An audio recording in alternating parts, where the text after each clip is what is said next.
Hello boys and girls, it is I, your friendly neighborhood rave, saying hello, how you doing, what's up? Today I want to discuss with you something that you probably have thought about if you're a guitar player. Do I need a guitar with a Floyd Rose Trem system? Or a floating bridge system? Well, today I'm going to answer that question for you by giving you 3 reasons why yes, you do need a guitar with a Floyd Rose in it. But before we get on with the video, I'd like to kindly ask you to please give this video a thumbs up and a like if it gives you any kind of information that is helpful to you.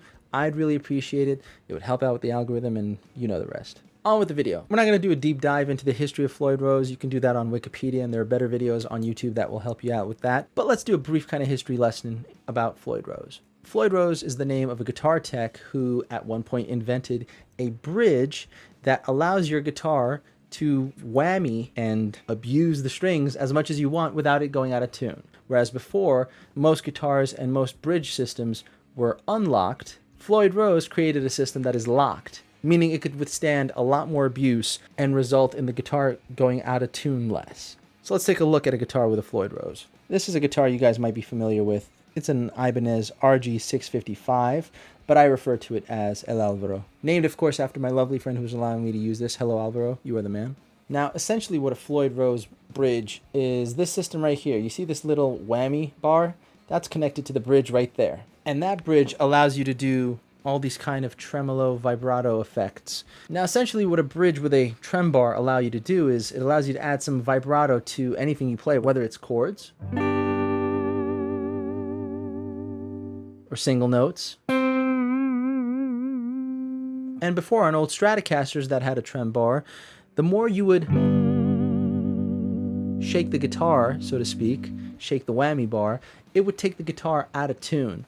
Because essentially what you're doing when you're pulling up and down on the trem bar, you're forcing the strings up and down the nut, getting it out of place, and it's causing friction between the nut, the bridge, the tuning pegs, and things just go out of tune, naturally. What Mr. Floyd Rose did was he created a locking system. As you can see right here, there are Allen screws bolted right into the neck, specifically on the nut, and they lock the strings in place. So no longer do you have to deal with the friction of the string moving past the nut and the pegs.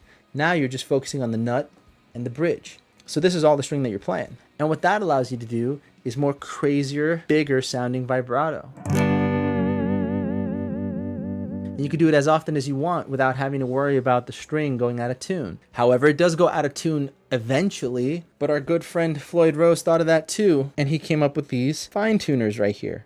Smart guy. And like all things in guitar, you have other people come into the guitar market with improvements upon the original design. For example, Ibanez and the RG series. I think actually it was with the Gem series with our boy Steve I, who thought of the idea of getting some wood out from behind the bridge, because before you could only really press down in an extreme sense. But now, by taking out some of the wood from under the bridge of the guitar, you could pull up. Okay, history lesson over. Let's talk about the 3 reasons why this guitar is important for you to have in your arsenal. Reason number 1, as we stated before, it stays in tune.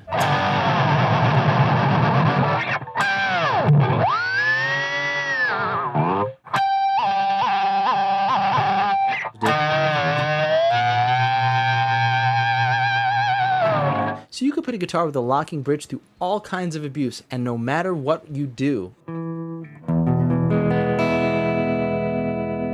it'll always be in tune.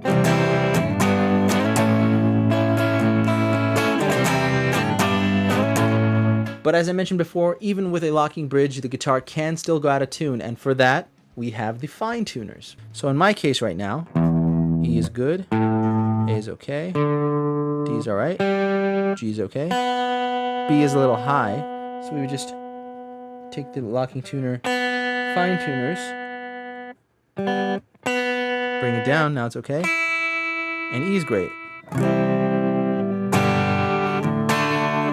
Fine tuners, baby. Because it stays in tune very well, it's a perfect guitar for studio work. You don't have to worry about intonating it. You don't have to worry about tuning it up every time you pick it up. If inspiration strikes and you got to play that idea and work it out, you can do it immediately without having to worry about the guitar not being in tune. Songwriters and producers know exactly what I'm talking about. The moment you pick up a guitar and you have that surge of inspiration, you immediately need to play. You don't want to waste that energy and that time while it's still fresh in your head trying to tune the guitar to the right tuning. So the fact that it allows you that immediacy is priceless. That's the difference between getting the song done and losing the initial fire of inspiration while you're still working on it. Big deal.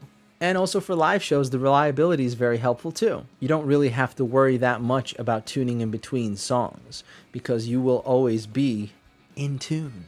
Relatively, again, that's why we have the fine tuners. Reason number 2 is that it affords you the ability to play with all kinds of articulation tricks.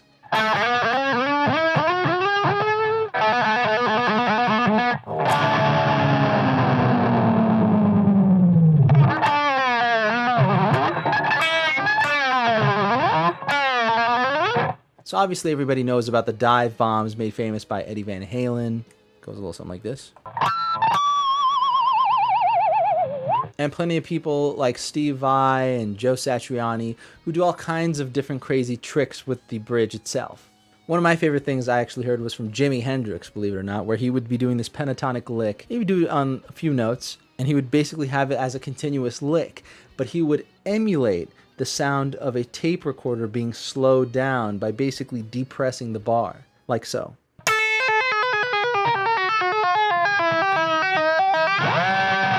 Really cool stuff. Then you have guitar players like Wes Borland who incorporate the locking bridge into their rhythm parts, and by simply pressing up and then letting go really quickly, it allows them to play with this sort of flutter effect, like so.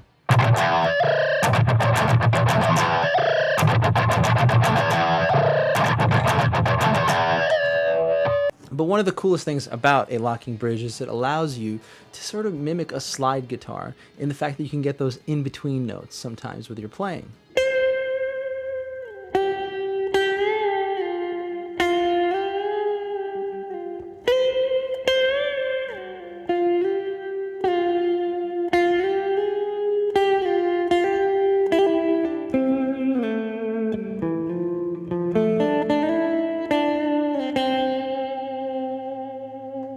So articulation, musical expression, musical possibilities, the world is at your feet because you not only emulate a slide guitar, but you emulate what a slide guitar is trying to emulate, and that is the human voice. So you can get a lot more vocal with your guitar playing. Okay.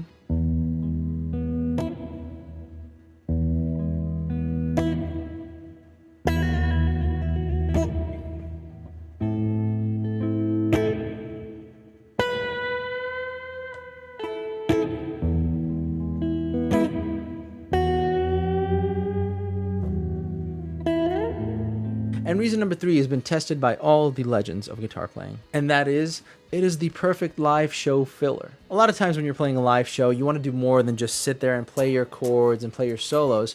You want to do something a little crazy. You want to ride the lightning, so to speak. Guitar players with locking bridges, a lot of times, do dive bombs and squeals that'll last whatever amount of time they need it to last in between certain sections of the songs. To get an idea of what I mean, check out Eddie Van Halen live and you will know what I'm talking about.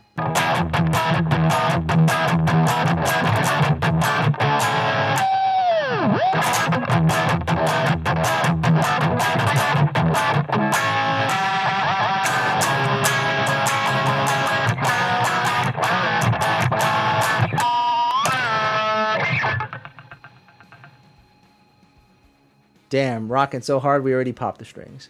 Down a string but no matter, because another great example of locking bridges being used as live show filler sounds is if you watch the DVD for Avenged Sevenfold live at LBC. You will see Sinister Gates ringing out lots of notes for as long as he wants, all due to his locking trem. So he'd go like this.